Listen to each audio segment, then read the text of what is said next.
We got another puppy after losing our dog in August. He's 4 months old, and we want to start the Jentle method with him soon.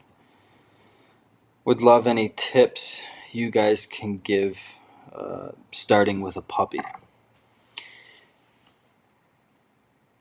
So with puppies, you're going to start just in the slip lead, not in the noseband.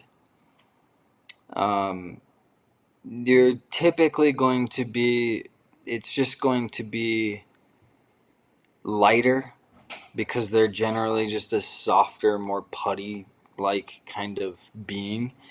And then at the same time, just less rigid. There's more flexibility. There's more fluidity, you could say, and less rigidity with a puppy because they're so adolescent. Everything is new.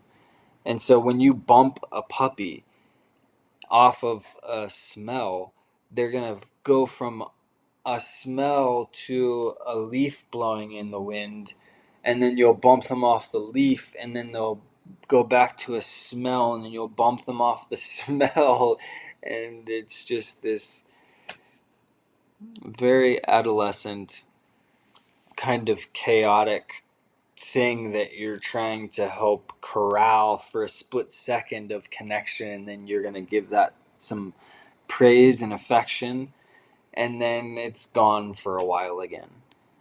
But you slowly start to bring in the rigidity and the concepts of pressure and release. When you feel pressure, come off of it. When you feel pressure, come off of it. When you feel pressure, come off of it. It's just so frequent with a puppy. It's so frequent because they're so quick and they're so adolescent and they're just like a pinball bouncing around with their attention. But you can generally start to work on the concepts of you definitely ingraining and instilling in them. When you feel pressure, you come off of it. Always. Don't let them ever hang on pressure. You're talking on the phone, you're standing there doing something. If they can be tethered to something, they're tethered to something. If they're ever hanging on pressure, that is not good. Um, and then generally speaking, you can depending on how young they are, but you said that it's what dogs are 4 month old, so that's pretty young.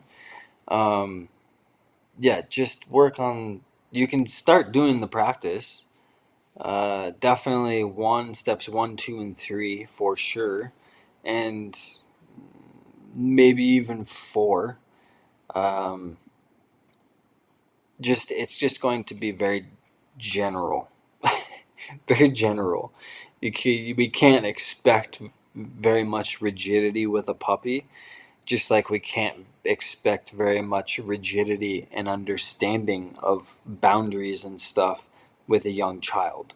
Those things take quite a bit of time and repetition, and the dog or the kid growing in their maturity and whatnot.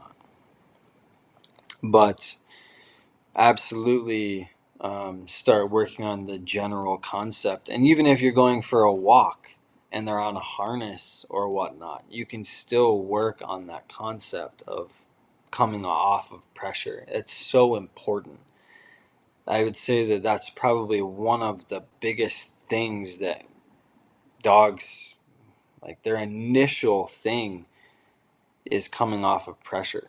Uh, a lot of dogs have a hard time with that. They're not light, they're not soft. And so, but when you get them at a young age and they're really pulling for a leaf, bump them off that. Like it's such a beautiful time to teach them such a very simple yet universal concept. As well as just the general other concepts of like, don't let them jump on you. Start to bring in some structure with food, so on and so forth. But just, yeah, kind of everything we do with the larger dogs, except for the more advanced steps and whatnot. We start with puppies, especially food as well. It's just a little looser because the rigidity can't be there because they're too young. So,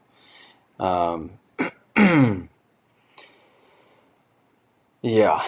And then another thing with puppies, again, depending on the puppy, making sure that they're healthy. If they don't, make sure they're in good health and whatnot. But we're of the mindset, like dogs, even 4 months old, can do more exercise than most veterinarians lead on. I would say that the vast majority of puppies that we see are, their humans are guided to like barely do anything with them in terms of walking, going for like an hour-long walk or something like that, or 45-minute walk. They're like, that's too long, and we're like, are you kidding me? Like, look at this energetic thing. Again, within reason, making sure that you're paying attention to the weather and so on and so forth. It shouldn't be too hot and blah blah blah. But if you are like, yeah, I don't want to walk for 45 minutes or an hour, that's fine. But go for shorter walks, but throughout the day. Like, you've got a very energetic dog, most likely, because it's very young, and they typically tend to be very enthusiastic about life, and so give that energy somewhere to go. Um, that's very helpful and beneficial. So